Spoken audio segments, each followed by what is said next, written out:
Hello दोस्तों, स्वागत है आप सबका हमारे यूट्यूब चैनल में। और आज की जो हमारी क्लास है वो है भारत का संवैधानिक विकास। भारत का संवैधानिक विकास कैसे हुआ, ब्रिटिश भारत में किस प्रकार आए और फिर इनके भारत में इनके शासन काल के दौरान कौन कौन से एक्ट पारित हुए, इन सब की जानकारी हम इस क्लास में लेंगे। और फिर जो ब्रिटिश थे 1600 ईस्वी में ईस्ट इंडिया कंपनी के रूप में भारत आए थे और इन्हें ब्रिटिशों को भारत में व्यापार करने का जो अधिकार प्राप्त था वह इंग्लैंड की महारानी एलिजाबेथ प्रथम के चार्टर के द्वारा प्राप्त था। तो चलिए इसको हम देखते हैं। तो यहाँ से देखिए, यहाँ से आप कह सकते हैं कि जो ये ब्रिटिश थे वो ईस्ट इंडिया कंपनी के रूप में 1600 ईस्वी में ईस्ट इंडिया कंपनी के रूप में भारत आए थे। किस लिए आए थे? व्यापार करने। ठीक है, भारत में किस लिए आए थे? व्यापार करने आए थे। और फिर भारत में व्यापार करने तो ये आए थे, व्यापार करने का जो विस्तृत अधिकार था, इन्हें व्यापार का जो विस्तृत अधिकार प्राप्त था वो कैसे प्राप्त था? महारानी एलिजाबेथ प्रथम, ये है महारानी एलिजाबेथ प्रथम के चार्टर के द्वारा। महारानी एलिजाबेथ प्रथम के चार्टर के द्वारा इन्हें भारत में व्यापार करने का विस्तृत अधिकार प्राप्त था। और महारानी एलिजाबेथ जो थी वे क्या थी? इंग्लैंड की महारानी, इंग्लैंड की महारानी थी ये। इनका इंग्लैंड में शासन काल जो था, इंग्लैंड में शासन काल जो इनका था वो कब से कब तक था? 1558 से 1603 ईस्वी तक। ठीक है, ईस्वी तक रहा। और क्या थी ये ट्यूडर राजवंश की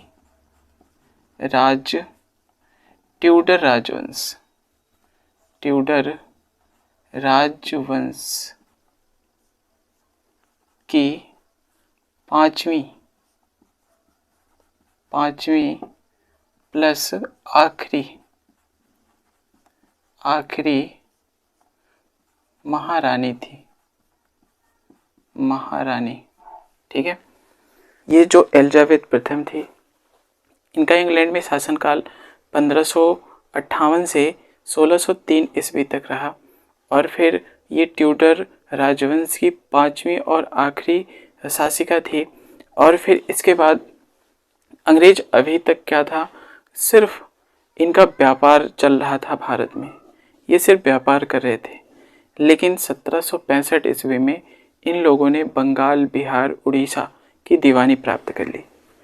लेकिन ये चीज़ इम्पॉर्टेंट है, 1765 ईस्वी में, 1765 ईस्वी ने का मतलब है इन ब्रिटिशों ने, ब्रिटिश अर्थात ईस्ट इंडिया कंपनी ने बंगाल, बिहार, उड़ीसा की दीवानी प्राप्त कर ली ये। ठीक है, यहाँ की 1765 ईस्वी में बंगाल, बिहार, उड़ीसा की दीवानी प्राप्त कर ली। ये दीवानी फिल्मों वाली दीवानी नहीं है। इस दीवानी का बहुत लंबा कहानी है। दीवानी प्राप्त करने के लिए इन लोगों ने क्या किया? सबसे पहले प्लासी का युद्ध लड़ा, फिर उसके बाद बक्सर का युद्ध लड़ा। प्लासी का युद्ध जीते, बक्सर का युद्ध जीते, उसके बाद इन्हें मिला था दीवानी। ठीक है, दीवानी का अर्थ क्या होता है? ये जो दीवानी शब्द दिया है आपका, ये दीवानी का मतलब है राजस्व वसूली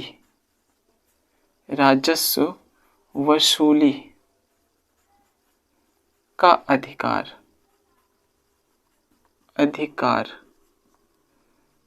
प्राप्त हुआ। ठीक है, किसे प्राप्त हुआ? अंग्रेजों को। राजस्व का मतलब क्या होता है? कर। सभी प्रकार के कर वसूलने का अधिकार अब इन राज्यों में, बिहार, बंगाल, बिहार, उड़ीसा में अब अंग्रेज सभी प्रकार के कर वसूलेंगे। तो ये सबसे पहले इन्होंने प्लासी की लड़ाई लड़ी। अंग्रेजों ने प्लासी का युद्ध कब हुआ था? 23 जून 1757 ईस्वी को।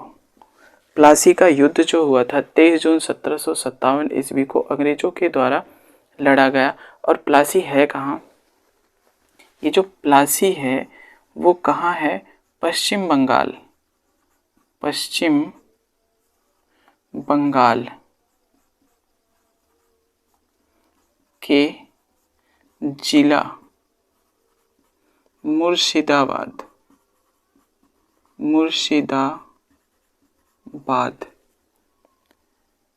के दक्षिण में इसके दक्षिण में भागीरथी नदी के किनारे भागीरथी नदी के किनारे प्लासी नामक स्थान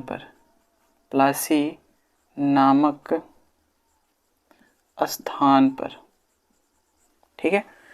ये जो प्लासी का युद्ध लड़ा गया था, कहाँ लड़ा गया था? पश्चिम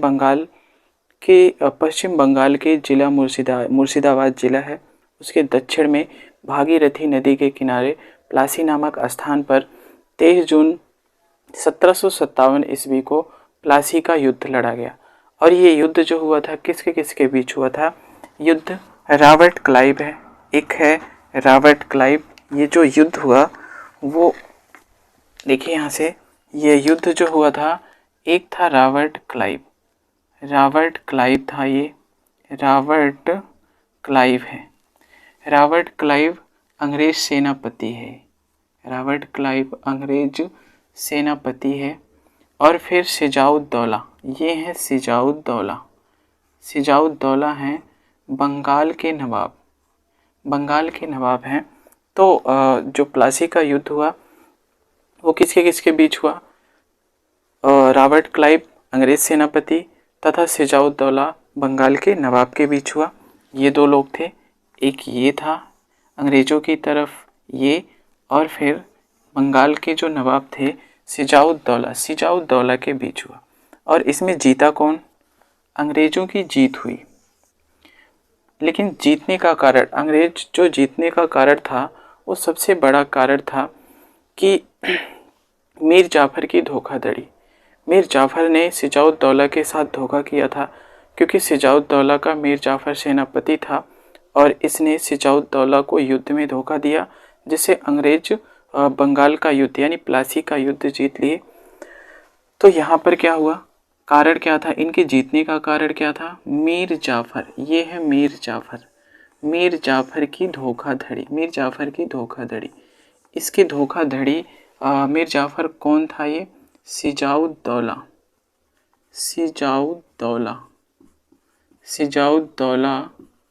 का सेनापति था ये, ठीक है। सिजाउद्दौला का सेनापति, अर्थात आप कह सकते हैं कि जो मीर जाफ़र था उसने सिजाउद्दौला के साथ गद्दारी किया अंग्रेज़ों के साथ मिल करके, और अंग्रेज प्लासी का युद्ध जीत लिए और बंगाल पर अधिकार कर लिए। और इसके बाद बंगाल का नवाब ये बना, मीर जाफ़र बंगाल का नवाब बना। फिर 1757 से 1760 ईस्वी तक बंगाल का नवाब रहा मीर जाफ़र। फिर मीर जाफ़र 1757 से 1760 ईस्वी तक बंगाल का नवाब रहा। और फिर अंग्रेज़ों से इसका संबंध खराब होने के कारण अंग्रेज़ों ने इसे हटा दिया, यानी नवाब के पद से हटा दिया, और इसके दामाद मीर कासिम, इसका दामाद है मीर कासिम, उसको बंगाल का नवाब बनाया 1760 से 1763 ईस्वी में। 63 ईस्वी तक ये नवाब बना रहा। फिर ये पहला प्लासी का युद्ध हो गया। अब अंग्रेज़ों ने 1764 ईस्वी में बक्सर का युद्ध लड़ा। बक्सर का युद्ध कब हुआ? 1764 ईस्वी में। किसके बीच हुआ? हेक्टर मुनरो, ये है हेक्टर मुनरो जो अंग्रेज सेनापति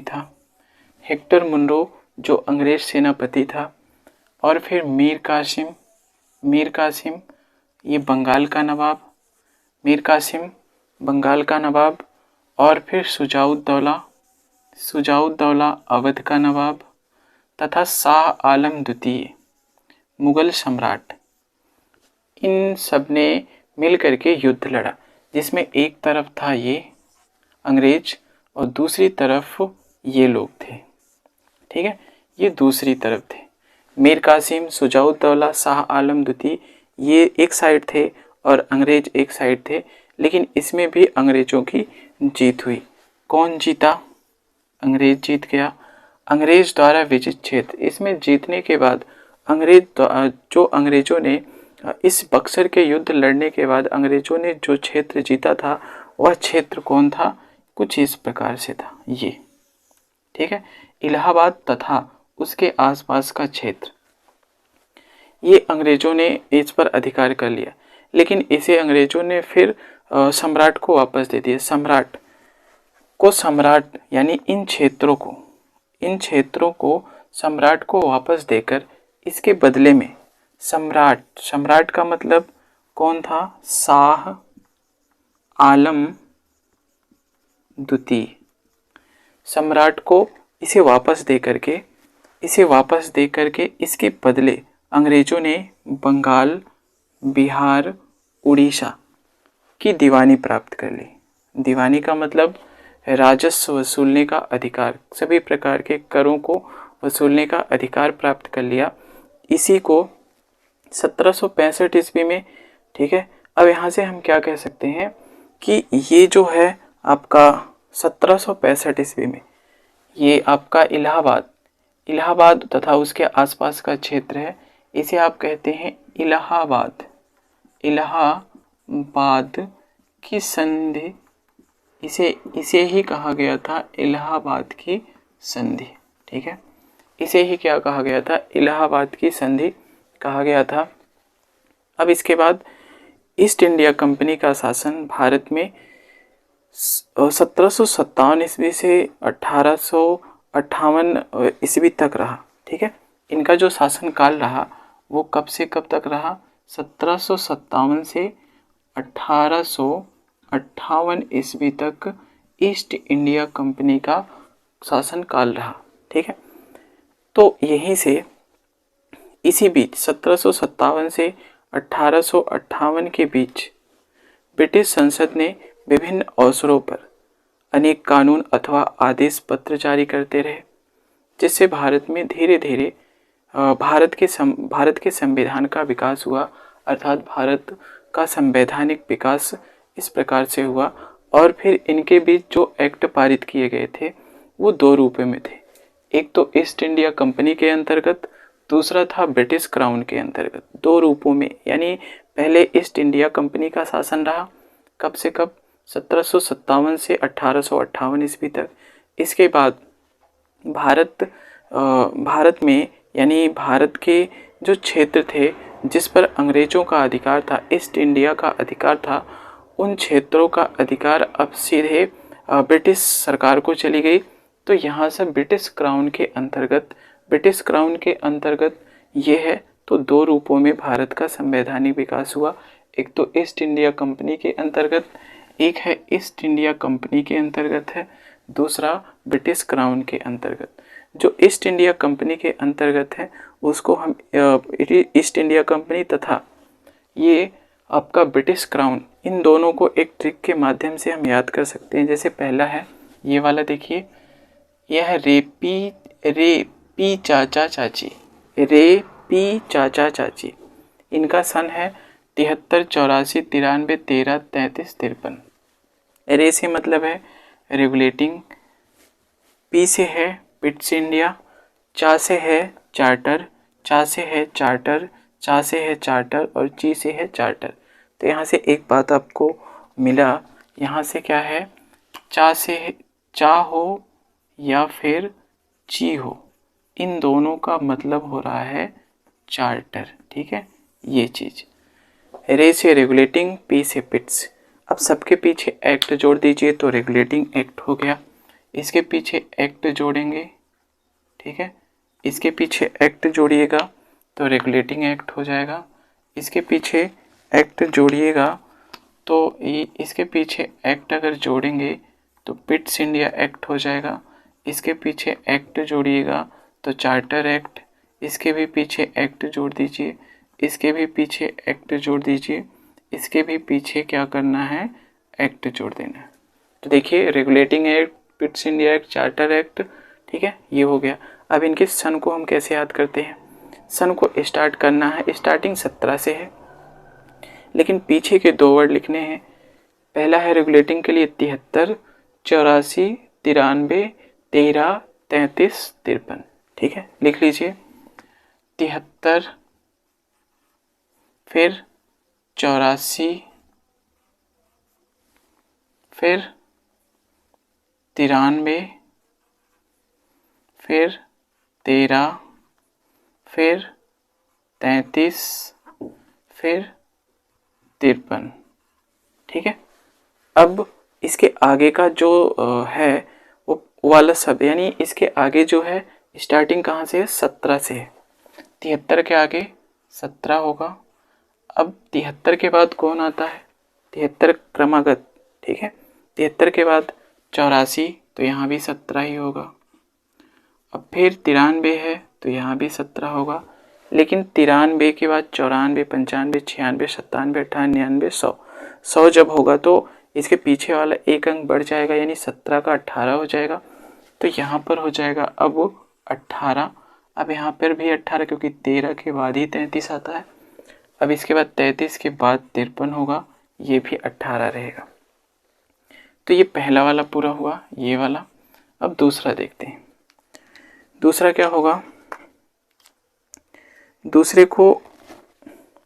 दूसरा है साप, पापा सा शाश्वत। दूसरा है साप, पापा सा शाश्वत। सा से क्या है, सा से है शासन, सा से बना है शासन।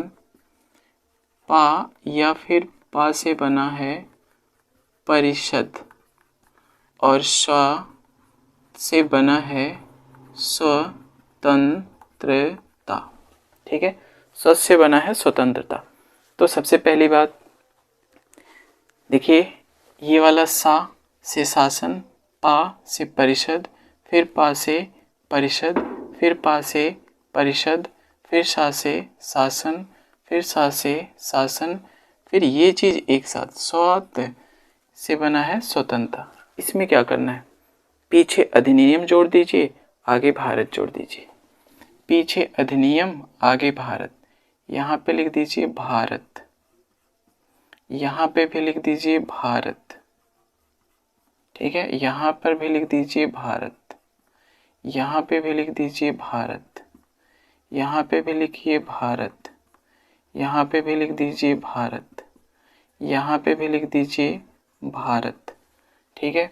यहाँ पे लिख दीजिए अधिनियम, यहाँ पे अधिनियम, यहाँ पे अधिनियम, यहाँ पे अधिनियम, यहाँ पर भी अधिनियम, और यहाँ पर भी अधिनियम, और यहाँ पर भी अधिनियम, ठीक है।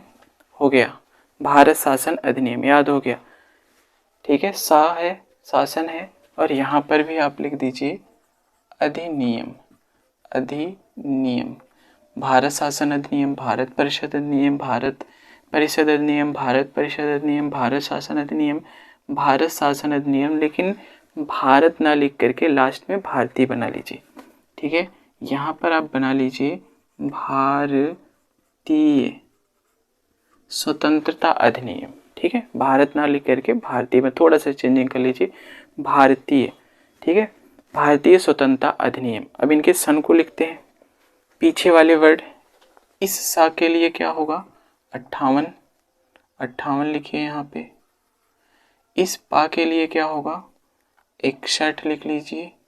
इस पा के लिए क्या होगा, 92 होगा। और इस पा के लिए क्या होगा, 09 होगा। इस सा के लिए कितना होगा, 19 होगा। और इस सा के लिए क्या होगा, 35 होगा, और इस सा के लिए क्या हो रहा है, ये 47 हो रहा है। ठीक है, ये 47 हो रहा है। इसकी स्टार्टिंग कहाँ से है, 18 से। ये लिख रखा हमने 18। इस पीछे वाला वर्ड शब्द लिखने के बाद, ये वाले अंक लिखने के बाद इनके आगे 18 लिखना है आपको। यहाँ पे भी 18 है, 58 के बाद 61 आता है, फिर 61 के बाद 92 आएगा। लेकिन 92 के बाद क्या आता है, 93, 94, 95, 96, 97, 98, 99, 100। 100 जब आएगा तो इधर 18 का 19 हो जाएगा। तो देखिए 100 के 92 के बाद 9 आ गया है, यानी 92 से छोटी संख्या अर्थात एक अंक इधर बढ़ चुका है।